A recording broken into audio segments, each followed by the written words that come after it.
Yeah, my goodness. It's been a little bit. I simply haven't had the time lately.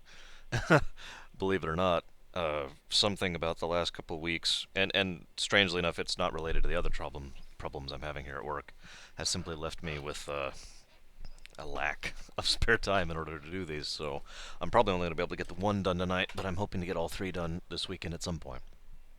That being said, obviously I'm going to be taking a look at Diablo 1 tonight. Before I start, I have a very quick question for anybody who actually does watch these reviews. For those of you who are far more YouTube savvy than myself, obviously I'm not, I'm not really into that sort of thing. I am wondering if anybody knows if I do end up turning on ads, which is something I've been considering lately, can I then turn them off at a later point? Anybody? Feel free to leave me a message or comment or whatnot. I'll probably get 16 answers for that, but that's okay. I'm cool with that. Diablo 1. Diablo 1. Diablo 1. Diablo was a game that came out pretty much in the perfect era for a game like that. It's for anybody who played Rogue or NetHack or any of the older Rogue style games like that, Diablo was very familiar in concept and in execution. It's a dungeon crawler. Diablo did a couple of things on top of that that really helped flesh it out, in my opinion.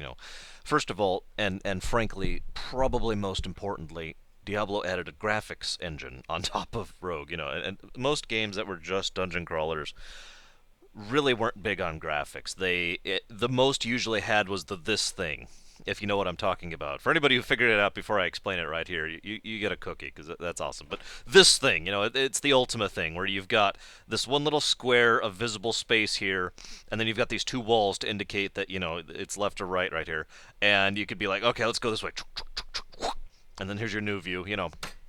Most of them did that from the first person perspective, which was disorienting to say the least, and not exactly very graphically impressive. Other ones, like Rogue itself and NetHack, just did ASCII. And, it's like, okay, we're going to go to this, and oh, there's a succubus, shoot! So, not really the most engaging thing there. However, what Diablo did, I'm sorry, was it really brought out a degree of immersion, even though the graphics were very clearly cartoony and even for the time not exactly fantastic. The fact remains that they were there and they had that sort of aesthetic appeal to them. I've said this before that Blizzard games in general do have a certain aesthetic to them. Basically, all of them have the same sort of stylistic visual appeal to them, and Diablo was no exception to that. I'm going to be having trouble with that all night now. And that really helped flesh out the game in such a big way because yes, you're still doing the same thing. You're doing the dungeons and going through under the depths and getting the loot and killing the bosses and whatever and just having fun with it, right? But you can actually see what you're doing. You actually see the fireball flying across the screen. You actually see yourself going whapa, whapa. And it was still rather primitive and it was still rather basic, but it was also more or less the first one that really fleshed it out like that. I know there were some others, but we're not going to get into that. We're not going to get into technicalities here. Diablo was incredibly successful and really brought that into the mainstream, just as so many other games have. I've talked about this before. Just because it's not actually the first does not mean it doesn't get credit for being the one that popularized it. And we really have to give Diablo a lot of credit for basically making that genre of game popular and enjoyable and really showing people what you could do with that. While I'm on that subject, let's talk about one of the other things that really fleshed out Diablo. Diablo. Diablo, Diablo. And that would be the fact that it actually had a story to it, and a setting and a backdrop and all that. What it had is a very specific type of story. In gaming terms, this is something that is more or less unique to gaming because no other medium is set up in such a manner that supports this. You can't have a book that has Diablo-style story. You can't have a movie that has the backdrop story. That's what I call it, by the way, the backdrop story. The story isn't the main focus like something like, say, a Final Fantasy would have, where you're engaging in an epic and awesome story. It doesn't have a feeling of just being a setting or a world like, say, an Elder Scrolls would have, which does have a story, but is more about the world and the interactions of you within it. What Diablo had, I'm getting better about it. What Diablo had was the backdrop story. It wasn't, the setting was fleshed out a little bit, just a little bit.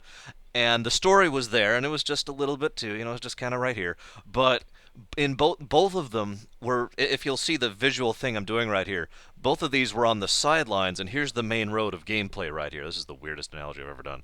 This is where Diablo actually is, and this is the bulk of it. This is the, yes, dungeon loot, dungeon loot, dungeon loot, combo, spell, awesome. And if you feel like looking to the side while you're enjoying, the game, you could see, oh, well, there's this, and oh, well, there's that.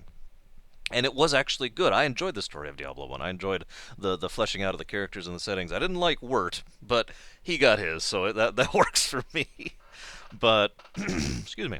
There is one thing I want to talk about on top of this. This is going to be a relatively short review, by the way, because it's Diablo 1. There's really not a lot I can say about it, to be completely honest with you. But there is one thing I really want to give this game props for. Diablo 1 was very strangely constructed. I'm going to try and explain this as best as I can, and I hopefully will succeed in my endeavor here. You start the game because you've heard about troubles in town, and the very first thing, bam, right off the start, is the butcher who was lured, and the people who were lured down by Lazarus in order to be killed by the butcher, right? So you go and you kill the butcher, yes, and then what happens after that is you get the quest to go after the Skeleton King, Leoric, and you get a couple other quests after that, and it gets more and more intangible. This is important. You lose motivation to keep going through this dungeon as a player. Okay, your link between quests gets more and more vague as you're just kind of going through the dungeon because it's there. There's no defined reason for it. Okay, why is this important? Because your character is also in that exact same boat. The actual in lore, in character, character you're playing has less and less reason to keep going down the further down he goes, the further down he goes. He gets less and less reason until it gets to the point where there's basically no reason from the character's perspective, and you, the player, but just have the reason of finishing the game, right? Why is that awesome? I remember distinctly the first time I beat Diablo. Damn it. Diablo, I'm just going to say it. Whatever comes out. I'm probably going to switch between the two because I'm really bad about my accents like that. As some people have probably noticed. The very first time I beat Diablo and I got down there to the bottom of the pit and I saw the little cutscene where you pick up the stone and jam it in your head, the moment I saw that, it all made perfect sense. It was like a moment of perfect clarity, just blong, because for anybody who had been paying attention the whole way through, you understood that what Diablo was after, what the D-Man, as I call him, was after. Yes, I'm bad about puns. What do you want from me? The D-Man was trying was originally trying to corrupt Leoric, and was originally wanting him as a host, and ended up getting his kid because Leoric wasn't quite suitable and kind of went crazy in the head as a result of the corruption, as opposed to being a suitable host. And he ended up, getting locked into the bottom of the cathedral and blah blah blah, right? Why then? Yeah, I'm trying to think how to, but it just made so much sense.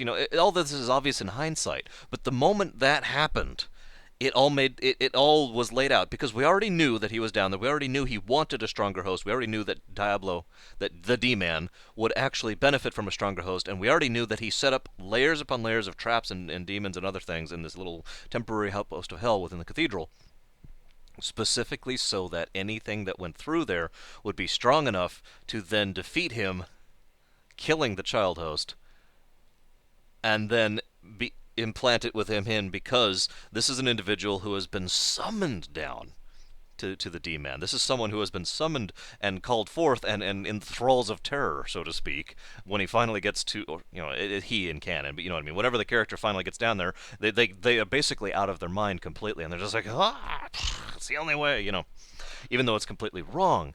That was such a beautiful twist, an interesting look on the story, and like I said, a very meta thing, as I was discussing, because it explains why the character had so little motivation to keep going, and why the player had so little motivation to keep going, other than beating the game. Because there was actually no motivation. You, the character, obviously, but indirectly, in a meta example, you, the player, were being summoned down to the D-Man so that he could possess your main character and continue on with his plots in Diablo 2. I thought that was awesome, and I can't believe, ever since I first saw that, I was like, sold. This game series is awesome, clearly. And by game series, I mean game. I did admittedly play the hell out of Diablo, and really enjoyed going through it, and playing it with my friends, and blah blah blah. So that's something I really wanted to get out there. There was a good deal of lore and books and setting and plot development and quest, and that moment was worth a near total lack of direct story focus throughout the whole game. You learn about the Sin War, you learn about the country, you learn about the people who live there, but the actual plot of Diablo 1 was kind of threadbare until that moment, in which point it all came together, and it was like this, and it was, oh my god. So I love that, right? Next point. Sorry about the creaking, it's my chair here. I can't do much about that other than not move. I'm going to do the robot thing. No, I'm not going to do that. My back's giving me enough issues tonight. I don't want to get into that. Now, all of this praise I've given this game is probably going to sound really weird because I do not consider Diablo in the art category. I don't actually consider it in the excellent category either, right below art. The category that, for me, Mass Effect has, and, other such games. Because ultimately, it's a game that I enjoyed at the time mainly because... How do I put this?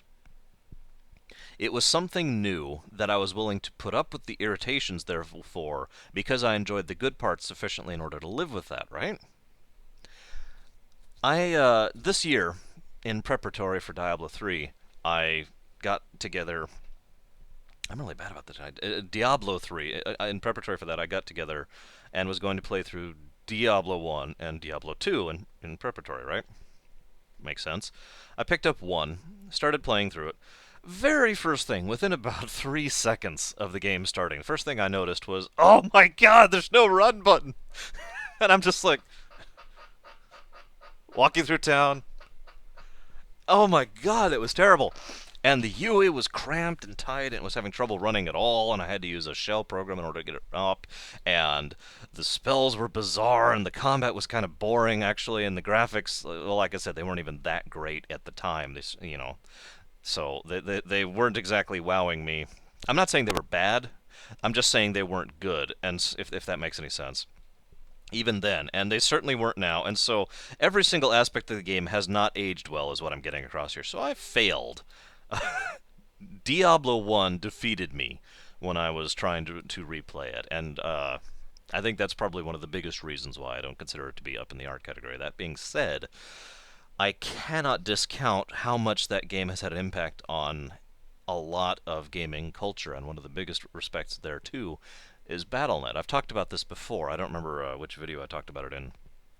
But it's worth noting, the concept of free online multiplayer matchmaking service was something that was rare and actually basically didn't exist. Most places you had to use a third-party program like GameSpy, for example, in order to do anything multiplayer, in order to do anything online, and Battle.net completely changed that. Yes, I know Battle.net was there for StarCraft as well as Diablo 1, but the point being that exploded that level of that whole subculture of gaming. That's what I want you to call that.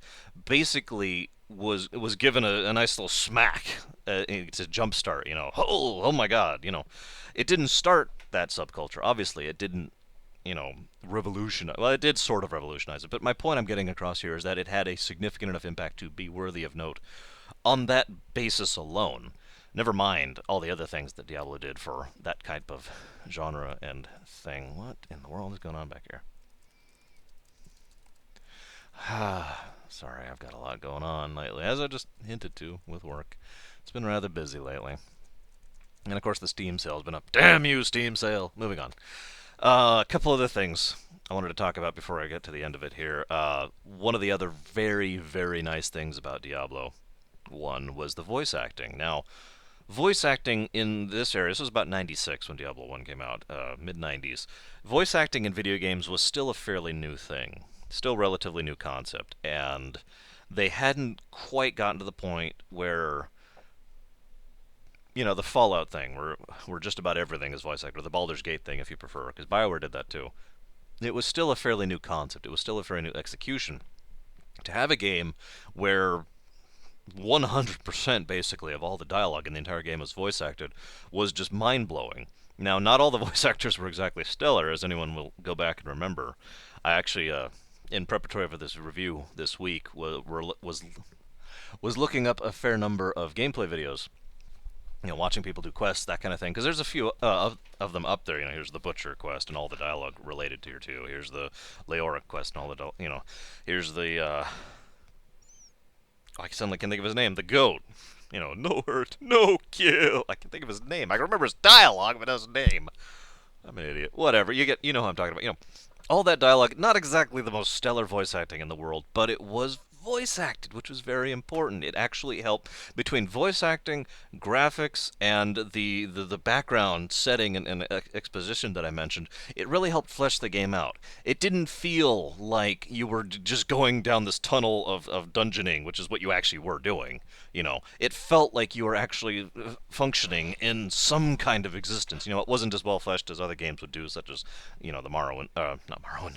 Morrowind is actually a great example, but the Elder Scrolls series, or many other different games of that type, which really flesh out a world and actually have a world for you to play in. But it did add to the immersion level. It did add to the level of experience that you have when you're going through this game. And another thing, and this is a huge deal, is the loot system.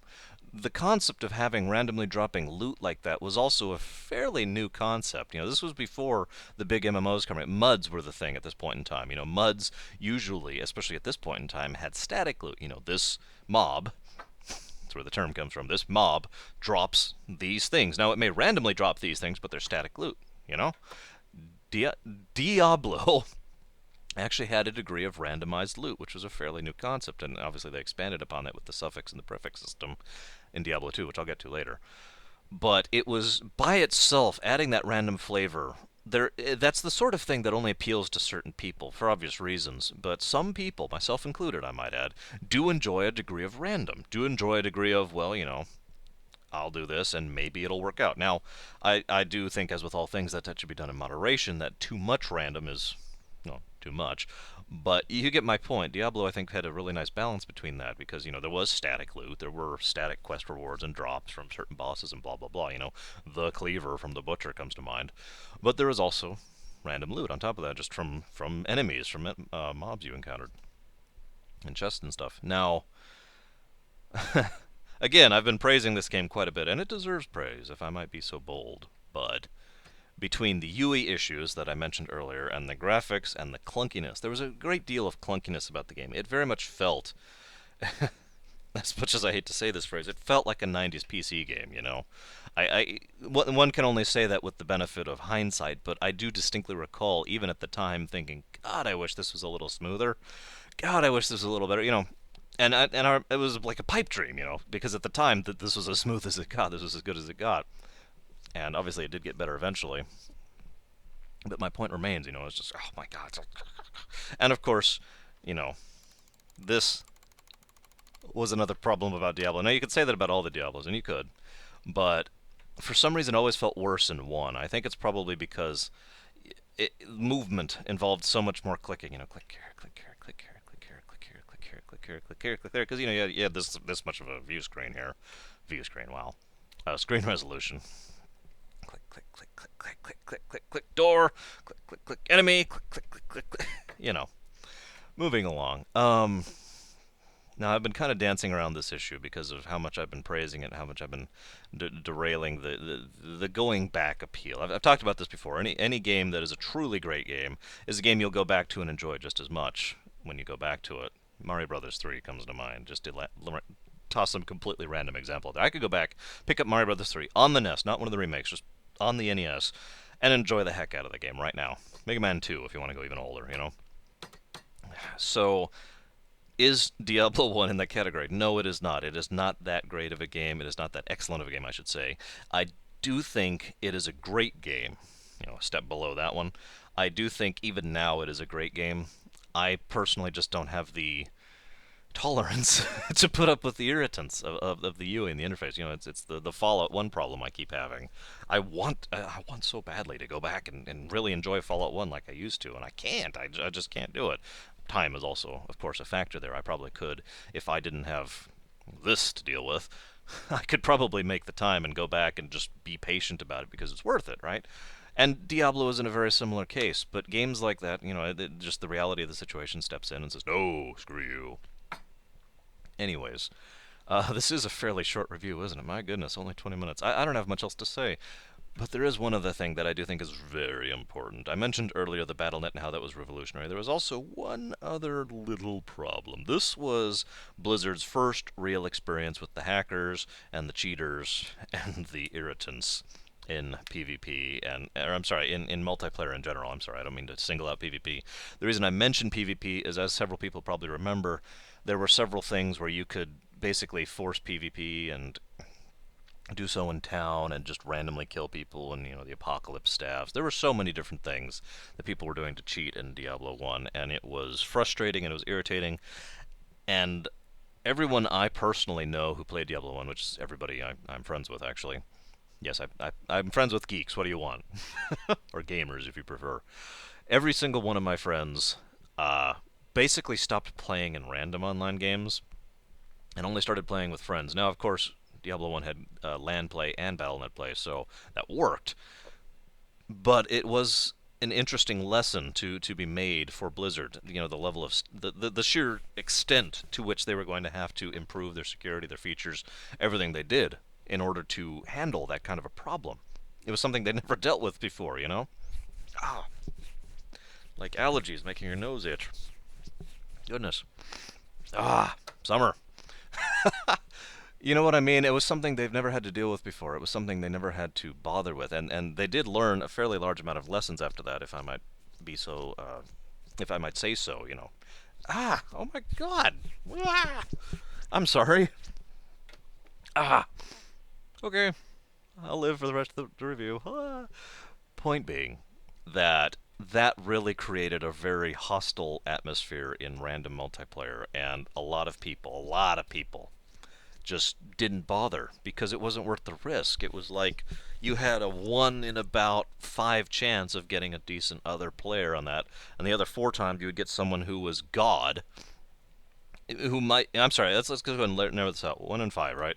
So this time you get someone who's cool and who just wants to play a multiplayer game. Sweet. Let's go ahead and say these 2 times up here, you go ahead and get someone who's hacking and cheating, but not doing so to your detriment.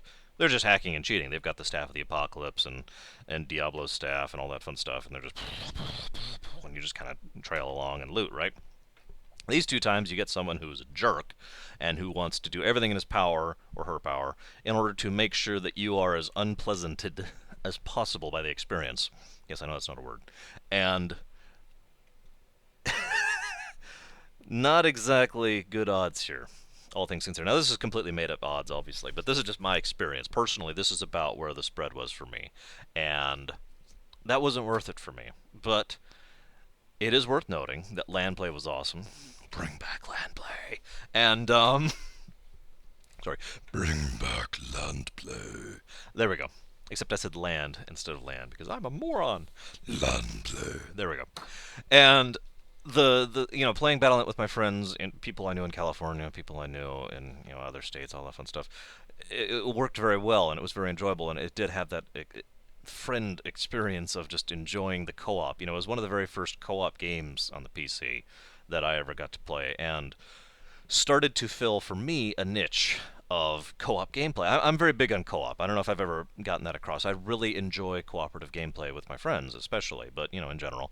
And Diablo, getting better, was one of the very first games I actually got to play cooperatively with my friends. It was practically the first, actually. I could be wrong on that one, because everything before that, Warcraft 1 and Warcraft 2 and Command and Conquer, and FPSs like Doom and Quake just weren't really designed around cooperative gameplay. I mean, yes, you could be on the same team, but it's not the same, if you know what I'm saying. It's not you actually cooperating, it's you being in a match together where you're not trying to kill each other. That's not cooperative at that point unless you're coordinating, which you can be, but I'm derailing a little bit.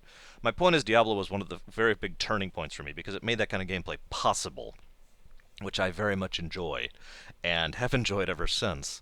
And I'm really glad that it started that trend, more or less, because thanks to that we have so many different games now that are cooperative that I can play with my friends. Heck, I've gotten like 5 in the Steam Summer Sale this week by itself.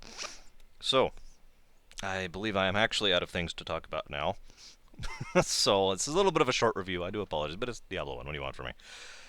Now, I'm not sure I'm going to have time for Diablo 2. Yeah, I don't have time. I mean, I could limit myself and try and talk for only about an hour, which I might be able to do. We'll see. Either way, I'll talk to you guys later.